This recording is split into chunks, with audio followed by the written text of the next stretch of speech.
compartir, debatir lo que a ti, lo que a mí nos pueda interesar. Son muchas voces unidas en una, nadie te viene a callar. Hola a todos, bienvenidos, ya estamos en el andén de Blue Radio, como ustedes saben, para que no atropellen la opinión. Gracias por acompañarnos, como siempre, en las noches de los viernes y los domingos a través de Facebook Live, de Noticias Caracol ahora en YouTube y también en bluradio.com y en las estaciones de Blue en todo el país. Gracias por acompañarnos en esta noche que vamos a hablar con Ingrid Betancourt inicialmente en esta primera parte del programa, porque el país está a punto de tener noticias importantísimas, trascendentales, sobre la imputación de la JEP, que la JEP les hizo a 8 excomandantes de las FARC por su responsabilidad en los secuestros cometidos por esa guerrilla, uno de los crímenes más horrorosos, quizá el más horroroso que cometió la guerrilla de las FARC. Durante muchos años, el símbolo aquí en Colombia, pero sobre todo en el mundo de ese crimen execrable, fue Ingrid Betancourt, quien está subida esta noche en el andén. Ingrid estuvo 6 años, 4 meses y 9 días en cautiverio. Ingrid, me alegra verla, me alegra escucharla. ¿Cómo van las cosas? ¿Qué tal va su vida? Pues yo voy bien, estoy contenta, estoy sana. Todavía no me he vacunado, pues estoy esperando ¿Ah, sí?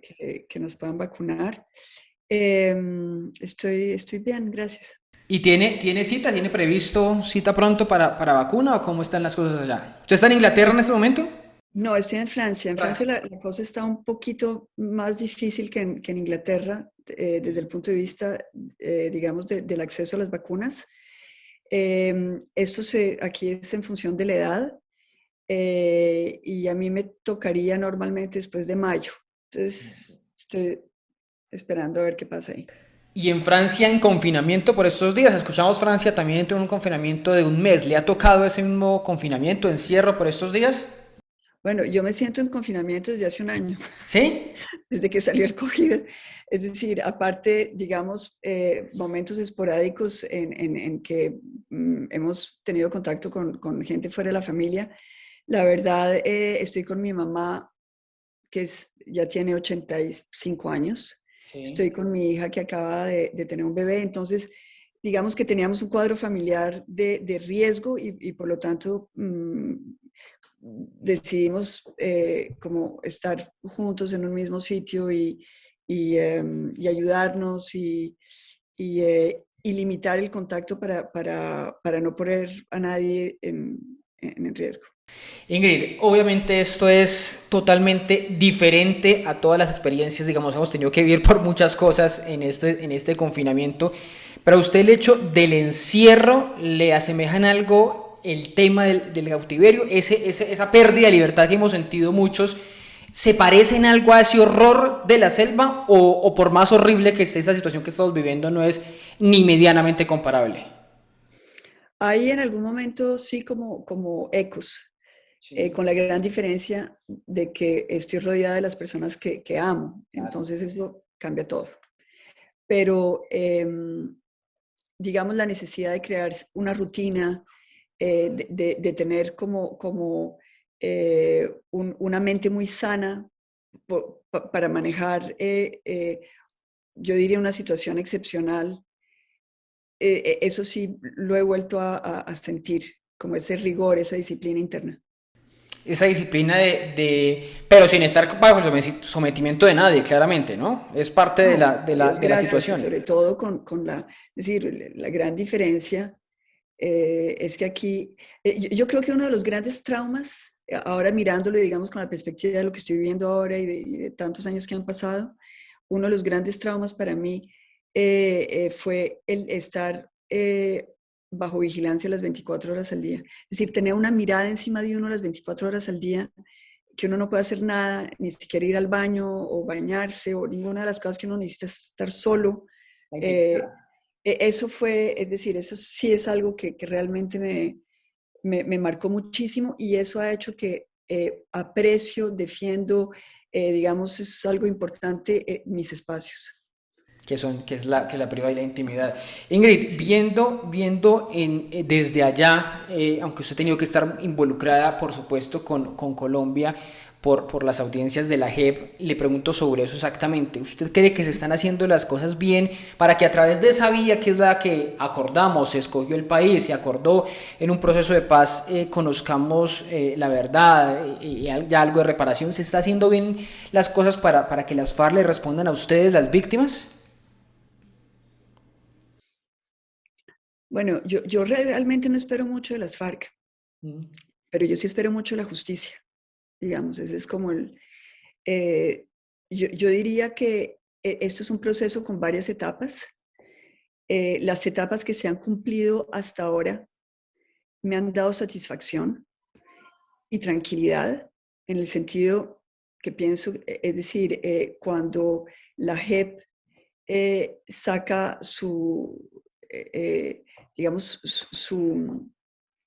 eh, su, su análisis e inculpa eh, a los miembros del secretariado por crímenes de lesa humanidad, por crímenes de guerra, y hacen una descripción muy pormenorizada del cuadro de violencia, y abuso, de sadismo también, que se dio dentro del esquema del secuestro, y que se explica que la idea de que ellos eran jefes y daban órdenes, pero entonces no eran responsables por cómo se llevaran a cabo esas órdenes, eh, eh, que eso, obviamente eso no es válido porque ellos tienen una responsabilidad.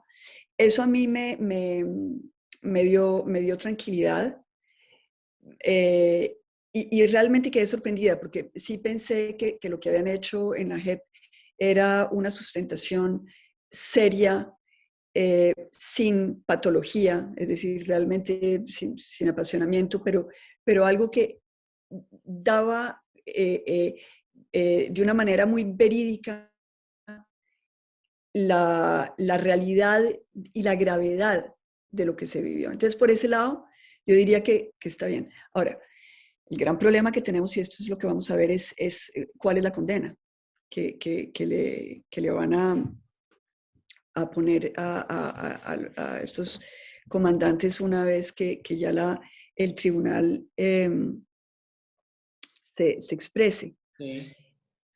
Porque no va a ser, Algo, estamos claros que no va a ser esta condena tras de unos barrotes en cárcel, limitación de la libertad, pero cuando usted dice, esa es la gran pregunta que tenemos todos: ¿cuál debería ser la condena, por lo menos para estos 8 ex jefes de FARC que están señalados de crímenes de lesa humanidad, que daban las órdenes, que autorizaban ese maltrato inhumano contra todos ustedes? ¿Cuál debería ser la condena? bueno, yo creo que hay una cosa sobre la cual todos partimos, que fue básicamente, y sobre todo nosotros las víctimas, que yo creo que para nosotros lo más difícil, fue aceptar que la paz, es decir, firmar un acuerdo de paz con ellos, significaba eh, en contraprestación a que ellos depusieran sus armas y, y acabaran con su participación en la guerra, que ellos no fueran a la cárcel. Entonces, eso, digamos, ya está dicho, no lo vamos a volver a poner sobre la mesa. Ahora, para mí lo más importante es que sea la condena máxima. Yo creo que el término máximo sí tiene que ser empleado y tiene que ser una condena máxima, porque fue un crimen máximo. Entonces, cuál sea la manera como el tribunal establezca la maximalidad de una condena dentro de los parámetros del acuerdo de paz, eso está por verse. Ahora, yo sí creo que tiene que haber pérdida de libertad. Obviamente, porque lo que tenemos que entender es que la pérdida de libertad es lo más grave para un ser humano. Los que no han perdido la libertad probablemente no se dan cuenta de lo que eso es, pero eso es realmente lo más, digamos, difícil de vivir. Esa pérdida de libertad se puede dar de muchas maneras. Se puede dar con restricción de movimiento, se puede dar con el hecho de que no tengan que estar o en un sitio, o en su casa, o en una ciudad, es decir, con un control efectivo por parte de la justicia. Eso está por verse, pero sí tiene que haber, yo pienso, una pérdida efectiva, una restricción de libertad. Em, Más allá de eso, creo que tenemos que tener cuidado es decir, lo muy importante de esto es que la justicia sea justa. Es decir, que las víctimas sintamos que efectivamente se establece, digamos, una condena que tenga una relación directa con lo que con lo que nos hicieron vivir ellos a nosotros, se condene ese hecho y que la sociedad entienda que eso es una condena. Pero me parece importante que no sea, que no haya un ánimo, digamos, de venganza. Estos señores, cuando hace unas semanas dicen, asumimos nuestra responsabilidad y convocamos a los demás actores a sumarse al mismo camino que ellos siempre es tratando como de arrastrar a otros corresponsables de sus crímenes, también dicen algo que termina quizá tratando de justificar esos delitos contra todos ustedes, contra 2 miles de secuestrados en todo el país. Y escriben, se lo leo aquí textualmente: nuestro actuar insurgente siempre estuvo inspirado en la necesidad de transformar la sociedad y crear condiciones de vida dignas, cuando hicieron, por supuesto, todo lo contrario contra ustedes. Ese tipo de declaraciones deberían llevar a un castigo, a que aumente el castigo en medio de lo que vaya a estudiar la jurisdicción, o no debería pesar este tipo de declaraciones a la hora de emitir una condena. No, yo sí creo que es muy importante que eso aumente, digamos, es decir, la gravedad del delito, porque lo que uno ve ahí es que ellos vuelven a, a establecer una fraseología que era la que utilizaban durante la guerra.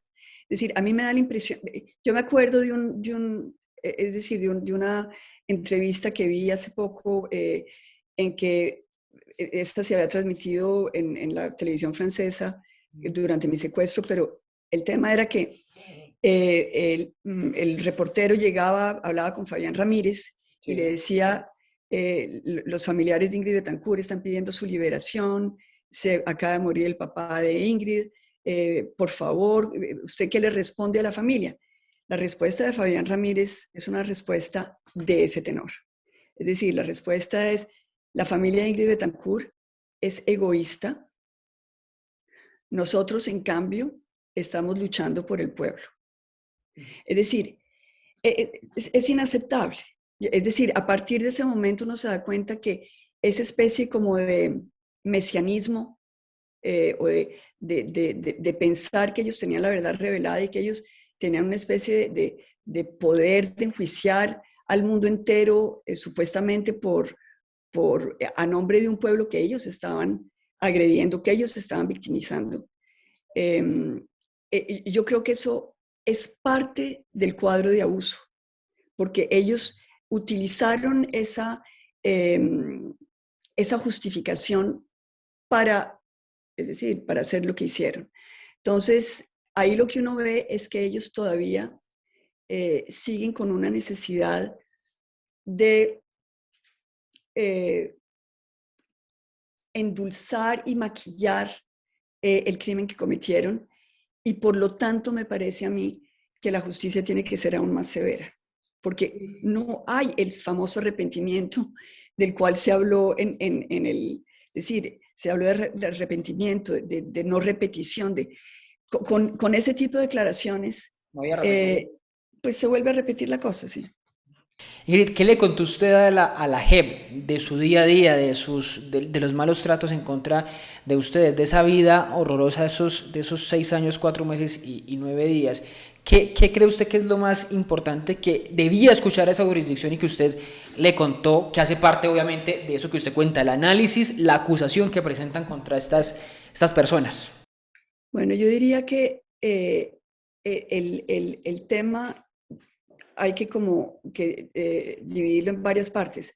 Había el tema primero de el maltrato innecesario. Es decir, estábamos secuestrados, pero no tenían por qué tratarnos ni como esclavos, ni denigrarnos, ni humillarnos, ni violentarnos, es decir, como mujeres.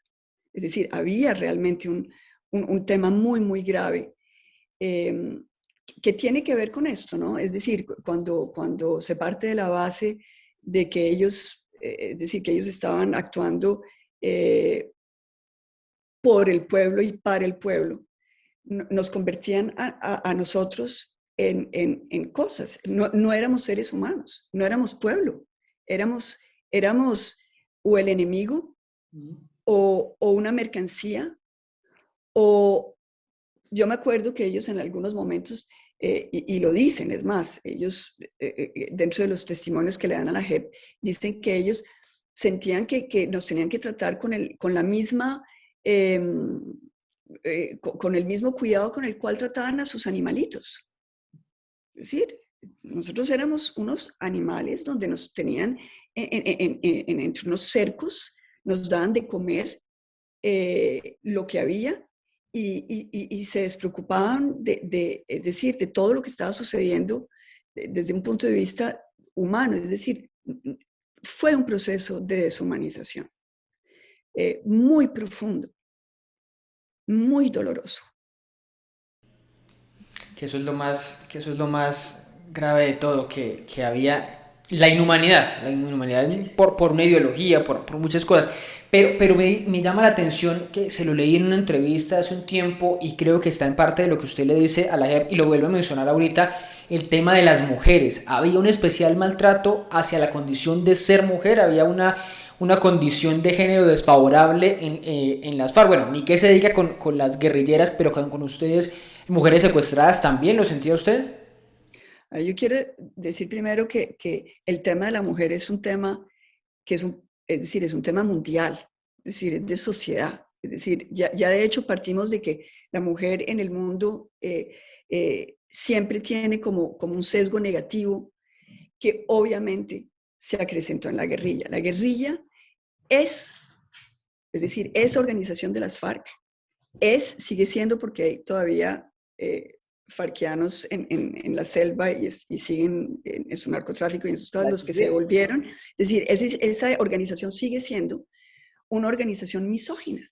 Es decir, yo soy testigo de cómo reclutaban a las niñas en los prostíbulos, las ponían a trabajar con las mismas exigencias físicas de los guerrilleros, pero con un doble interés, porque con un discurso de igualdad de género, lo que hacía era que abusaban sexualmente de estas niñas.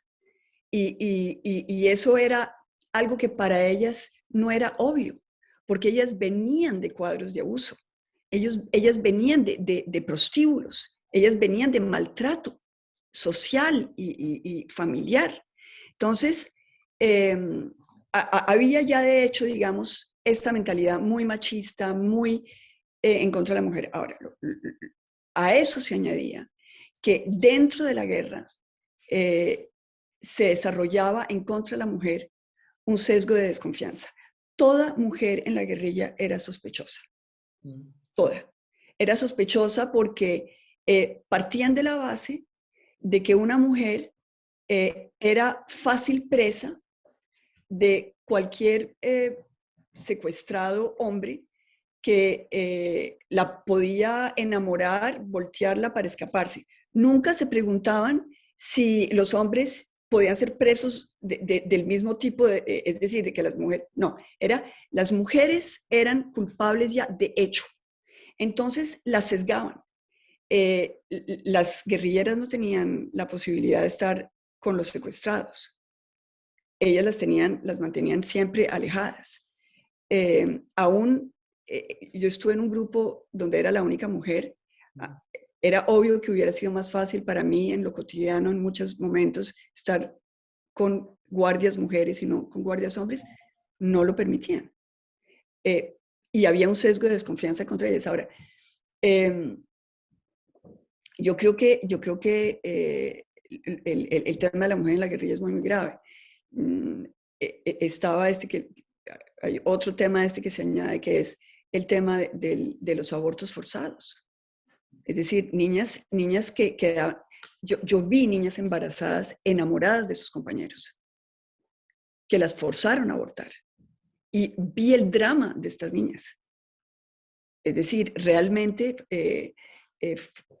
con también las injusticias de que cuando el padre, supuesto padre del bebé concebido, era un comandante, entonces sí le daban permiso de tener al niño. Es decir, eh, ¿cuál igualdad? ¿Cuál respeto a la mujer? Es decir, era una cosa muy misógina. Y usted, pensando en eso, Ingrid, en la misoginia, en ese maltrato a la mujer, ¿qué siento hoy al ver un grupo de mujeres de las FARC haciendo política? Bueno, del Partido Comunes, hay por lo menos dos congresistas, Victoria Sandino, alias Sandra Ramírez. ¿Qué siente al verlas a ellas hoy con una agenda feminista o tratando de representar a las mujeres en el Congreso? Pues yo espero que ellas estén haciendo una escuela. ¿Sí me explico? Es decir, yo creo que para ellas, de todas maneras, llegar al Congreso, mirar lo que está pasando en el mundo, yo creo que ellas estaban metidas en un mundo donde no tenían parámetros para comparar, porque las comparaciones que ellas tenían eran las de una sociedad muy machista, como se puede dar en el campo colombiano. Entonces, yo espero que hoy en día para estas mujeres eh, el apersonarse de una voz femenina les permita reflexionar, aprender, ¿no? Y realmente hacer una labor ya con la experiencia que ellas tienen, porque ellas tienen una experiencia de abuso. Ingrid, estamos en febrero, pasamos febrero, estuvimos en febrero, se cumplieron 19 años de su secuestro. Bueno, el otro año son 20 ya de ese día de febrero de 2002. Y que mirando hacia atrás, ¿qué le queda de eso o qué recuerda de eso? No lo voy a decir porque los recuerdos obviamente es fatales, pero conversa aún con los compañeros de cautiverio. ¿En algún momento usted volvió al departamento de Caquetá? ¿Ha tenido algún contacto con esa vida de cautiverio en todos estos años? Pues yo creo que uno trata de cerrar esa puerta, realmente, definitivamente. Obviamente yo tengo contacto con algunos, muchos de mis compañeros de cautiverio, no con todos, porque también hay, digamos, unas heridas que no se han sanado y eso es así, somos los seres humanos. Em, pero yo creo que todos tratamos de mirar hacia adelante y no mirar hacia atrás. Hay momentos en que podemos hablar de cosas que sucedieron para reírnos, es decir, para una especie de catarsis con un sentido del humor y eso es posible. Pero, pero también es decir, yo siento, me imagino que para mis compañeros es como para mí, que son oleadas de dolor. Es decir, hay momentos en que uno dice, bueno, ya cerré, ya no pienso en esto, ya estoy al otro lado, y de pronto sucede alguna cosa y vuelve uno a sentir el peso de lo que se vivió. Y hay que hacer un gran esfuerzo porque para que ese peso, ese dolor, esas imágenes que uno lleva, transformarlas en algo positivo, como una enseñanza, como una reflexión, como tratar de hacer que eso madure en uno con sabiduría y no como un veneno que puede carcomerlo a uno por dentro, ¿no? Entonces ese es un trabajo que está ahí, que se hace. Y muchos vimos con emoción, pues por el fin del conflicto y de más víctimas y todo, la firma del acuerdo de paz en 2016 y bueno, vimos todo ese proceso, seguimos todo ese proceso, pero lamentablemente en Colombia y seguramente usted que le interesa lo que pasa en el país, pues hemos vuelto a ver uno que otro secuestro. Estos días reportamos el de un empresario en Cali, en el Valle del Cauca, un carro bomba en Cauca, masacres que van en ascenso, desplazamientos como los de esa época, los de la época de la presidencia de Pastrana. Viendo eso, ¿usted ve o cree que el proceso de paz fue un fracaso, que fue un fracaso haber hecho ese intento por tratar de llegar a la paz? ¿O qué está pasando en Colombia según su visión, según su óptica desde Francia? Bueno, yo creo que el proceso hasta ahora es un éxito. Y es un éxito parcial.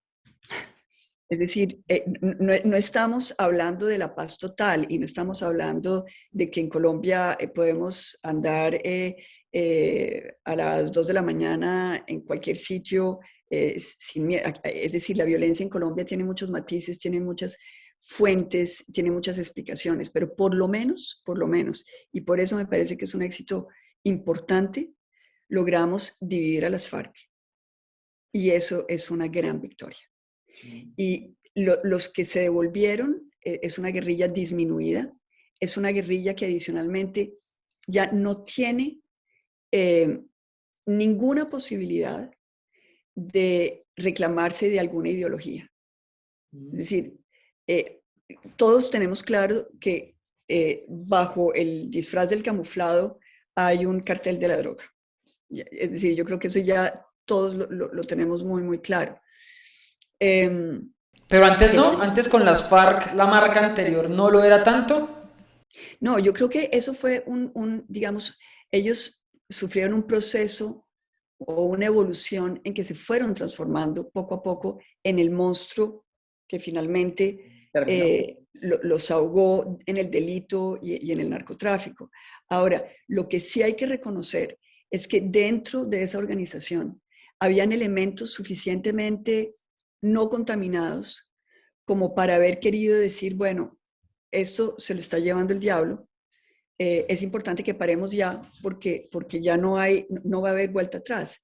Y yo me acuerdo haberle oído a Timochenko decir que eso, es decir, que en algún momento él realizó que había que hacer la paz porque las FARC se habían completamente degenerado. Entonces yo creo que eso fue una gran victoria. Yo creo que adicionalmente se recuperó una voz política que es importante que haya en Colombia. Puede que uno no esté de acuerdo con ellos, yo no lo estoy, pero sí me parece importante que alentemos el pluralismo democrático. Pero la realidad que estamos viviendo hoy es ¿por qué? Entonces, porque el gobierno descuidó la implementación del acuerdo, porque era lógico que volviera a haber violencia, porque esta realidad que no para. Bueno, yo creo que hay muchos factores. Uno, efectivamente, el gobierno descuidó el darle protección a los que se desmovilizaron. Eso está claro. Segundo, hay intereses en la sociedad colombiana en que perdure la violencia. La violencia y el caos institucional que genera la violencia permite que no haya justicia y que aquellos que actúan al margen de la ley vivan en la impunidad. Y eso para muchos es un factor de enriquecimiento. Entonces, eso es un componente importante. Ahora, también hay un factor social. Seguimos con grandes desigualdades sociales y eso hace que hay muchas personas en Colombia que sin otra opción encuentran en las organizaciones delictivas una manera de sobrevivir. Entonces, eso es un problema, a mí me parece que hoy en día, entre otras, a mí me parece que el problema de hoy en Colombia más serio que tenemos es el problema social. Y yo creo que acabar con la violencia en Colombia, después de haber hecho el trabajo que había que hacer con los paramilitares que se hizo, con las FARC que se hizo, ahora la próxima etapa es una etapa social, de inversión social, de realmente que el Estado le cumpla a los colombianos, que podamos, ahora, para cumplirle a los colombianos, para tener un programa social, necesitamos tener un Estado que no esté en manos de corruptos, porque el problema es que los recursos de los proyectos sociales son los más vulnerables a la politiquería. Entonces, todo eso va junto. Ahora, yo estoy convencida que con un fuerte liderazgo desde la presidencia, es decir, vamos a tener unas próximas elecciones, quien se elija, si es una persona que realmente está comprometido o comprometida con un real, con una visión social del país, ahí se puede hacer mucho para avanzar. Son victorias parciales. Sí. Es decir, Colombia, es decir, necesitamos poco a poco ir también cambiando de mentalidades, porque yo siento que en Colombia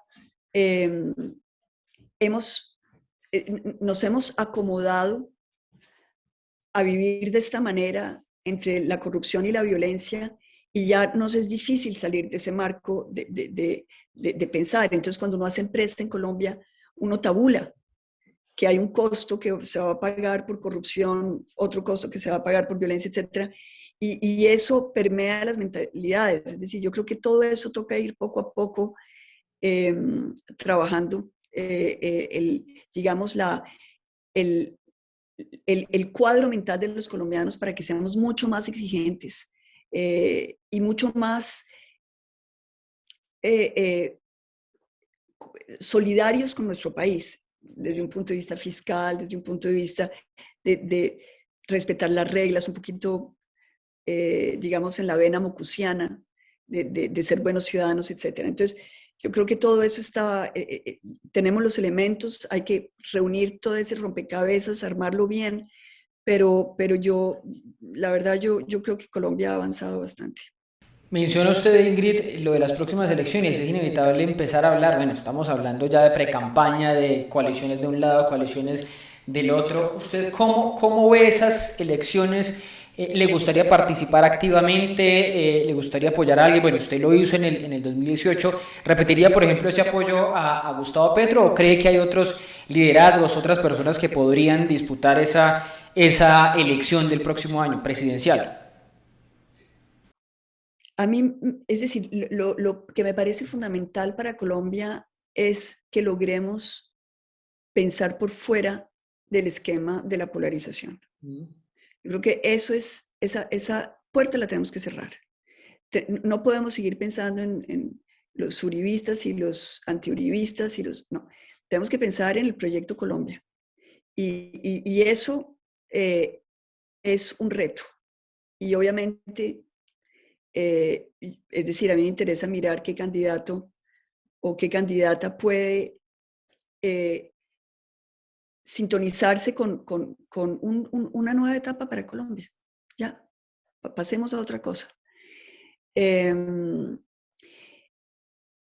Unas elecciones siempre son en un momento dado, es decir, uno no repite las cosas, es en un tiempo T. Y estas elecciones van a ser otro momento con otros candidatos y en esa, digamos, en ese abanico de candidatos, yo quisiera apoyar al que, en mi criterio, le dé a Colombia mayores garantías de pasar la página. Eso es lo que yo quisiera.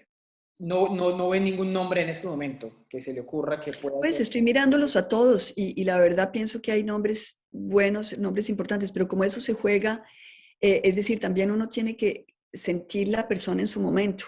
Sí. Un candidato puede ser muy bueno un año y no serlo en otro año, porque es una cuestión de química, es una cuestión de sintonizarse con el pensamiento del país. Sí, entonces estoy como todos, ¿no? Esperando a ver qué pasa. Sí, es que no va a ser fácil, hay muchos candidatos, hay muchos bloques. Pues Ingrid, muchas gracias por habernos acompañado estos minutos. Quisiera preguntarle finalmente cómo es su vida. Bueno, ya me estaba contando un poco del confinamiento, cómo van sus estudios, quiere regresar a Colombia, ¿qué está pensando de aquí en adelante? Bueno, yo estoy cumpliendo es decir, estoy como cumpliendo con lo que me propuse cuando estaba en cautiverio, en realidad. Estoy como haciendo chuleando la lista, sí. Sí, estoy chuleando mi lista. Entonces, lo primero que para mí era importante era mi familia. Era realmente, entonces me he dedicado a volver a recomponer los lazos de todos nosotros, a lograr esa comunicación íntima. Sí, para mí yo creo, es decir, la familia para todos yo creo es lo más importante. Eso es fundamental, uno estar ahí para su familia. Estoy terminando ya mi tesis, entonces ese va a ser algo cumplido. Y a partir de ese momento estoy muy abierta a pensar muy activamente en servirle a Colombia, desde donde sea, la verdad, no puede ser escribiendo, puede ser como lo estoy haciendo ahora, dando conferencias, etc. Pero sí. O sea, sí quiere volver a Colombia, a vivir. Me gustaría volver a Colombia, sí.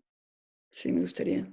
Y servirle a Colombia son muchas cosas, como usted dice, veremos qué va saliendo, ¿no? Exacto.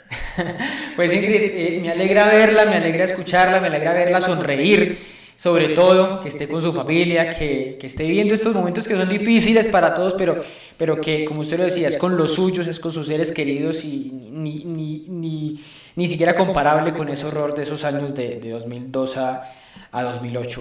Ingrid, pues nos volveremos a hablar en una próxima ocasión. Cuando venga a Colombia, pues aquí también estaremos firmes para recibirla. Un fuerte abrazo allá en Francia. Bueno, tan bello. Un fuerte abrazo a ustedes allá. Gracias por la invitación y mucha suerte en todo. Bueno, pues a ustedes también muchas gracias por acompañarnos estos minutos. No se muevan, que ya seguimos aquí en el andén de Blue Radio. Si ustedes los jóvenes no asumen la dirección de su propio país, nadie va a venir a salvárselo. Nadie. Nadie. Súbete al andén que no atropellen tu riñón.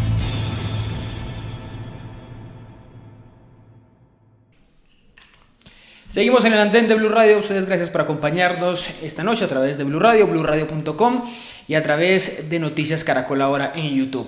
Ahora vamos a hablar con nuestros opinadores aquí en el andén de una palabra que ha vuelto a tomar mucha fuerza durante estos días: adoctrinamiento. De eso están acusando a varios profesores del país por contenidos que están enseñando sobre la actualidad del país, contenidos en talleres, en exámenes, en simples clases que han sido grabadas de los profes en varios colegios del país, en un debate que cruza la libertad de cátedra de los maestros, la libertad de cátedra que tienen los maestros con el derecho que tienen los estudiantes, los jóvenes, a que le den una educación.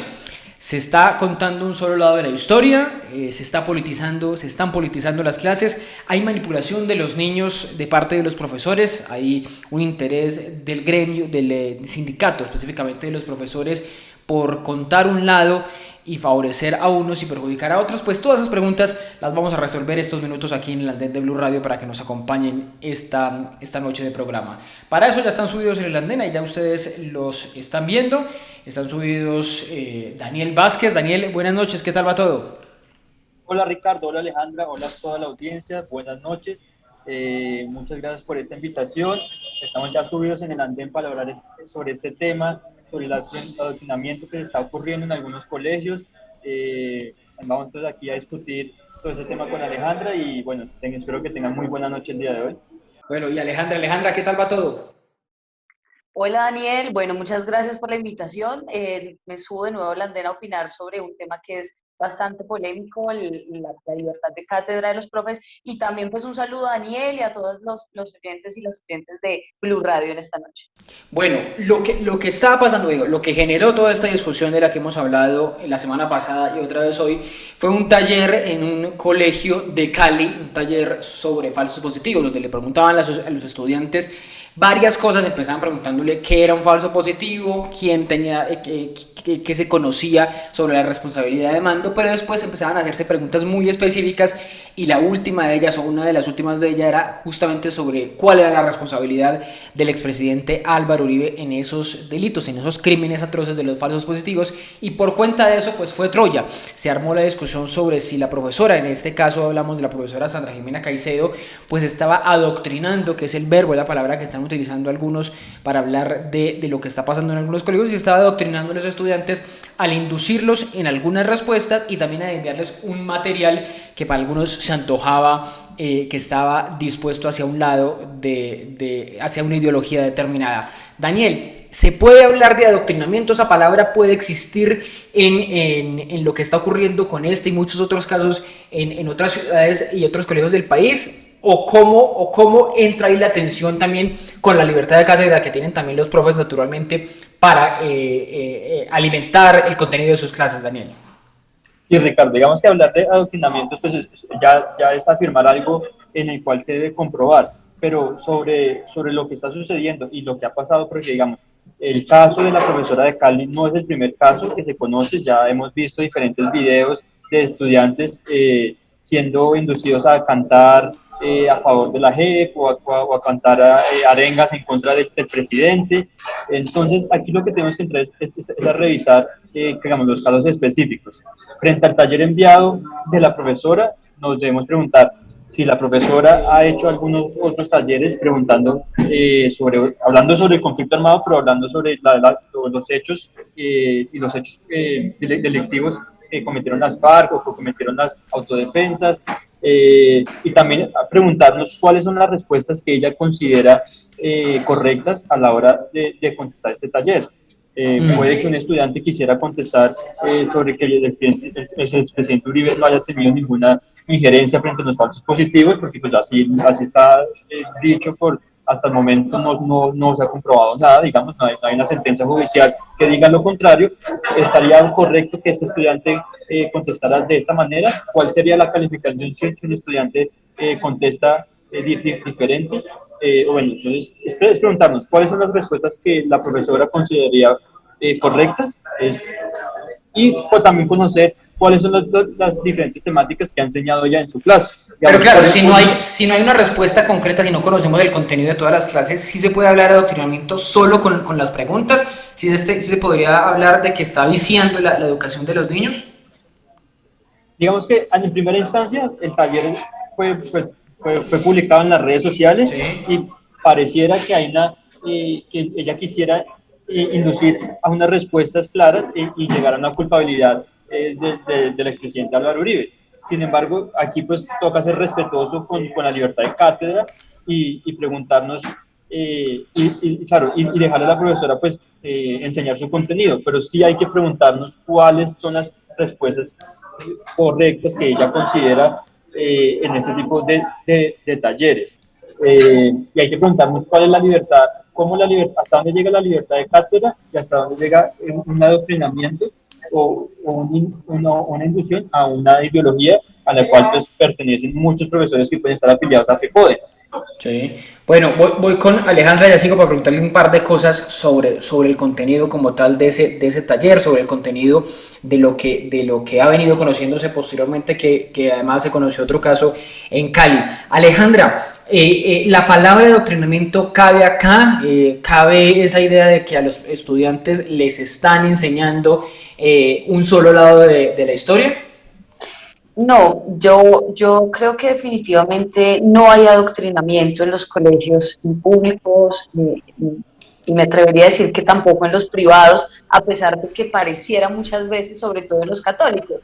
Pero creo que no hay adoctrinamiento, creo que lo que se evidenció con el taller que se hizo viral en las redes sociales y con algunas de las profesoras que hoy creo que están siendo matoneadas y están siendo estigmatizadas de manera vil y completamente politiquera, por decirlo de algún modo, pues no es más que una expresión de un ala de la sociedad que realmente está despertando y está buscando a través de una observación mucho más rigurosa, mucho más crítica de la historia reciente del país, y no solo de la reciente, sino también en general la historia del país, pues busca desarrollar una mirada distinta a los niños, niñas y jóvenes. Es decir, yo siempre he tenido un debate con mis profesores en la universidad porque siempre me dicen, no, es que usted está ideologizando, usted está politizando esta discusión, trayendo a colación las ideologías marxistas. Y yo les digo, pero ¿cómo así? Es decir, no es válido también, digamos, ponerme en esta posición o en la que yo quiera, sabiendo que ustedes lo están haciendo desde una posición neoliberal, que también es una ideología y también es respetable por hacerlo desde cualquiera. El punto es, todas las discusiones temáticas, todas las discusiones de contenido, todas las teorías, todas las posturas, pues de algún modo salen y tienen una naturaleza también política e ideológica. No es cierto que solamente unas, que son las de izquierda, radical, comunistas, que es como nos lo quiere vender el Centro Democrático hoy con estas profes que solamente están contando lo que pasa en el país, sino que ellos también desde sus reflexiones o entre comillas análisis, pues lo hacen desde una mirada ideológica y política también.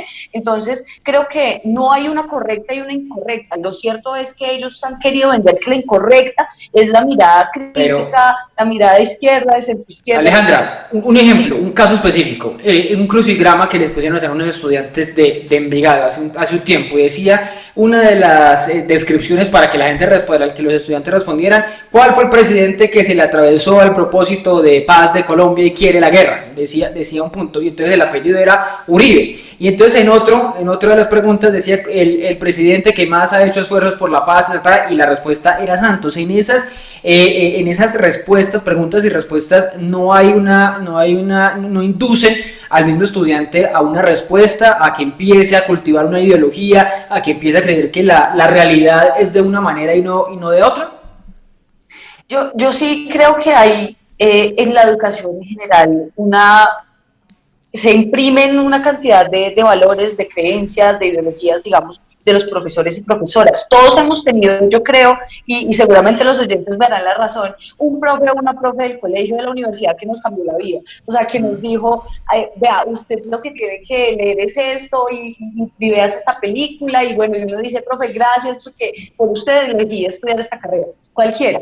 Y creo que definitivamente hay una suerte de herencia ideológica y política y de análisis de los profes, pero así como los hay de los profes que han pensado, pues que han pensado de una manera tan crítica en la sociedad, los hay de los profes que no lo han pensado de una manera tan crítica y que forman en cambio una cantidad de jóvenes y de estudiantes pues en sus propios valores, católicos, cerrados, herméticos, digamos, también con un análisis político un poco más, digamos, por decirlo de algún modo, literal de la sociedad y no tan crítico. Entonces yo creo que hay en el uno y hay en el otro una herencia pues de las ideas de los profes en los estudiantes. No obstante, tenemos que buscar que lo que se imparta en las enseñanzas de los colegios y de las universidades pues tenga un cierto grado de objetividad, pero eso no quiere decir que se despolitice, que no tenga que tener una discusión política interna o alrededor de eso, porque no tendría sentido en la medida en la que entendemos que la política es completamente consustancial a la naturaleza humana y que nace cualquier idea de esa naturaleza política. Todo lo que se ha enseñado históricamente en los colegios, incluyendo la historia de Colombia o lo que nosotros estudiamos. Yo, por ejemplo, estudié en un colegio de monjas un año porque tuve que salir un año y ese año me enseñaron pues que todo lo que la historia de la humanidad había sido después de Cristo. Entonces uno tiene que pensar, bueno, eso es cierto, es real. Ahora, no quiere decir que Cristo no haya existido, no quiere decir que no puedan las personas ser cristianas o católicas. Yo lo respeto completamente, pero entonces es cierto que eso fue así, porque hay una discusión sobre la veracidad y sobre la objetividad de la historia. Y si la historia que están contando los profes o las profes en los colegios, pues tiene ese carácter verídico, ese carácter, digamos, entre comillas, objetivo, pues vale, está bien que suceda, pero entonces si no es así, con este crucigrama, pues tendríamos que mirarlo si es así, en el resto no termina siendo igual de inexacto decir o sugerir que Dios creó el universo y que al séptimo día, bueno, toda la historia bíblica de la creación, y al mismo tiempo decir que Uribe es responsable de los falsos positivos.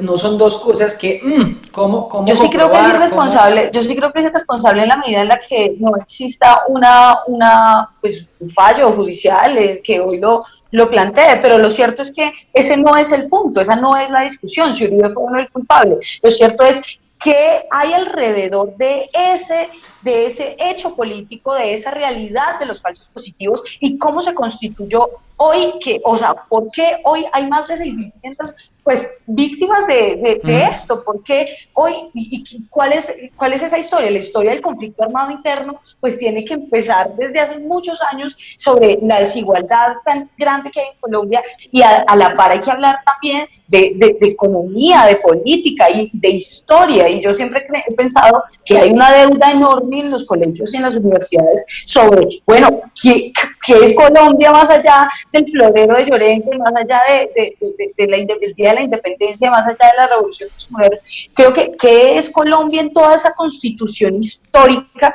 desde el carácter económico, desde el carácter político, desde las élites, desde las regiones y desde el conflicto? ¿Qué es? ¿Cómo se constituyó? ¿Por qué hoy Colombia está como está? Y si hay una mirada, decir eso, entonces ya es algo, pues mejor dicho, estamos adoctrinando a los jóvenes porque estamos enseñando la historia del siglo XX. Sí, Ricardo, no, aquí Daniel. un poco, digamos, hemos visto como el país está pues politicizado, está, obviamente hay una discusión entre el gremio de los profesores, FECODE, y en este momento pues concentrado con el centro democrático. Digamos que son constantes los roces que salen en las redes sociales. Incluso FECODE en su Twitter ataca al Centro Democrático, los congresistas o las personas que hacen parte del Centro Democrático atacan a FECODE. Entonces hemos visto como estos roces han ido aumentando en los últimos días frente a por las protestas que se dieron el año pasado, en el 2019, pero aquí lo que tenemos que entrar a ver es cómo esto perjudica la enseñanza de los estudiantes. Creo que aquí es primordial sentarnos a pensar cómo afecta que los profesores o las cabezas de FECODE que manejan pues, la educación pública, por decirlo así, se enfrentan con un partido político y tienen estas diferencias. ¿Cómo se perjudica el estudiante? Eso es algo que se debe discutir y que se debe poner en la mesa. Personalmente, lo que decía Alejandra, claro, ella tiene una visión propia de cómo han sucedido las cosas y ella considera que eso es lo que se debe enseñar. Sin embargo, aquí lo que yo digo es que a los estudiantes se les debe dar las herramientas para que estos mismos tomen las ideas y su propio análisis y puedan discutir los temas de acuerdo a su formación, de acuerdo a las herramientas que les brindaron los profesores. Alejandra, cuando Daniel habla justamente de eso, ¿usted cree que tiene por decir? Porque es que dicen, los profesores no están dando las herramientas, dice Daniel, no están dando las herramientas suficientes para desarrollar todo un ámbito de la clase, está dando solamente un lado de las herramientas. ¿Eso tiene un interés político detrás?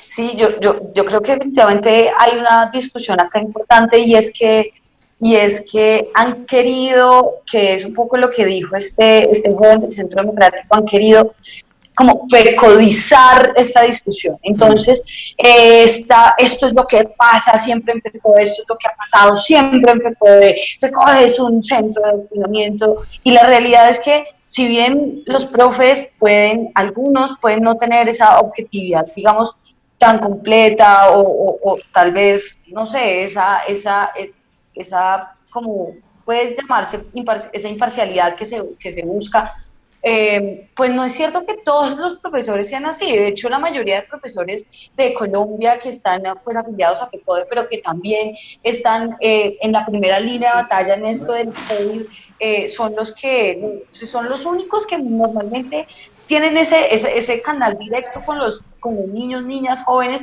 del campo, de los municipios. Es decir, los profesores de FECODE en su mayoría son personas buenas que lo único que buscan es que los jóvenes tengan algo de educación para que puedan acceder a la educación superior, que es un sueño en Colombia, y la realidad es que pues, los niños y las niñas y los jóvenes no tienen ese privilegio de ingresar a la educación superior. Yo sí creo que eso de llamar herramientas para que los jóvenes o los niños tengan su propio criterio es muy importante, claro, y seguramente si tuviéramos no sé, un país un poco más desarrollado, si a los profesores se les pagara mejor, si fuese más valorada esta profesión, seguramente también habría una concepción de la educación distinta. Y yo sí creo que estos son casos excepcionales de todos modos. Son uno entre miles de profes que están haciendo su trabajo perfecto, de que lo están haciendo a pesar de las dificultades, de que caminan 2 y 3 horas a la escuela, al colegio que hay en su municipio, porque no hay más aulas, de que se pasan y atraviesan ríos, porque no hay puentes, y la realidad es pero también pierden mucho tiempo en paros, ¿no? Hay mucho tiempo que se pierde en movilizaciones, hay mucho tiempo que se pierde, bueno, ahora están reclamando que porque no van a clase en medio de este caos. También hay mucho dentro del movimiento de profesores que hacen perder clases y que agotan esa idea de muchos profesores, ¿no? Ricardo, aquí en este punto que quisiera, digamos, lo que no debería hacer es la politización de la educación en Colombia, y está pasando en la educación pública. O sea, vemos como los comités de FECODE siempre está participando o el Polo Democrático, o los invitados siempre son los candidatos de izquierda. O sea, y esto no debería suceder de esta manera. Digamos Pero que Daniel, yo te FECODE devuelvo la debería... pregunta, porque Pero espera, realmente déjame es así, terminar todos... y me Ok. pregunta, no debería haber esta politización en la educación. O sea, claro que ellos pueden escoger, digamos, determinar como las discusiones que deben haber frente a la educación, pero es que muchas veces vemos que se paran a un paro o participan en un paro porque están discutiendo un tema muy ajeno a la educación. Digamos, deberían es convocar estos paros cuando sea el tema de la educación, pero ellos están participando en FECODE, invitando a participar a todos en todos los paros, en todos los temas, y ahora dicen que digamos, si revisamos los pliegos que tenían en hace 2 años, eran frente a, claro, obviamente necesitan mejor pago, pensiones, pero no era sobre infraestructura de los colegios No, Daniel, pero yo sí no, creo no, no, que... importancia que los niños, que a un lado la educación, pero a un lado los niños. Yo sí creo, Daniel, que eso, digamos, no es tan cierto, y es que, pues, hace 2 años y hace un año y aún las peticiones de los profes, y creo que las peticiones también de nosotros los estudiantes están vigentes, y es una petición que se basa sobre todo en más presupuesto. Y se necesita más presupuesto para hacer tanto aulas como para hacer infraestructura de investigación. Pero usted le tenía una pregunta.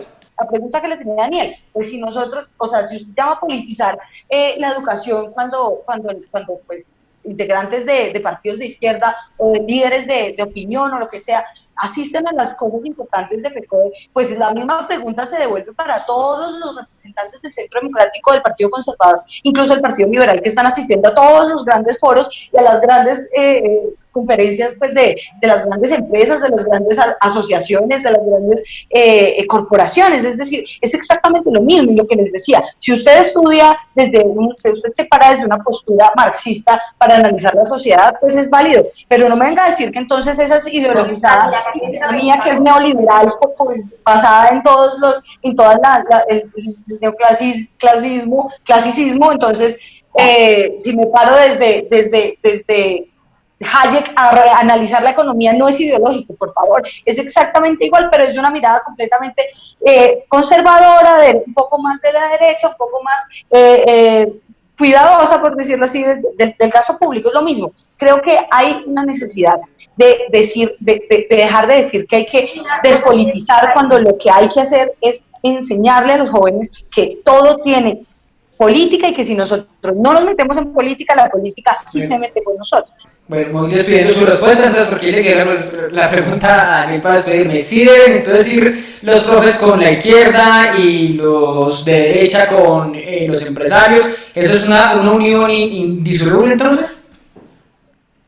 Ricardo, pues primero porque la educación y la educación pública es la que está dando este debate.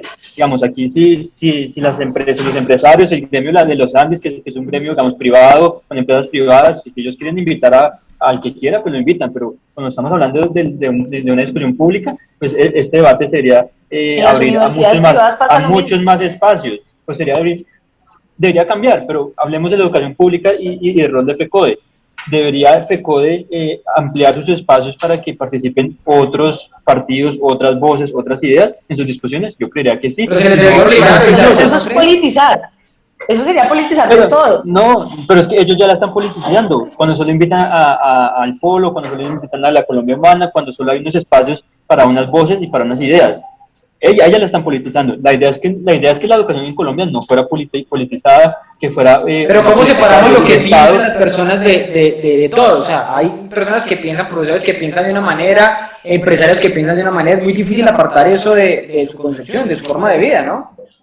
Exacto, estoy de acuerdo contigo, Ricardo, pero deberíamos ampliar las voces y las ideas que llegan a estos espacios. Yo estoy seguro que en FECODE no podría participar una persona que comulgue con las ideas del Centro Democrático o del Partido Conservador. Realmente que no tendría un espacio esa persona. Bueno, esa es la conclusión en la que termina Daniel, pero bueno, es parte también de la discusión que ustedes ponen sobre la mesa. La ideología también lleva a que usted termine actuando de una u otra manera, que termine teniendo más simpatías de un lado o del otro, y que por esa misma vía, pues a través de la educación, que es en el caso de que comenzamos hablando, pues termine hablándose bien o mal de un lado u otro lado político. Pues Alejandra, muchas gracias por acompañarnos en estos minutos del andén, un fuerte abrazo y feliz noche.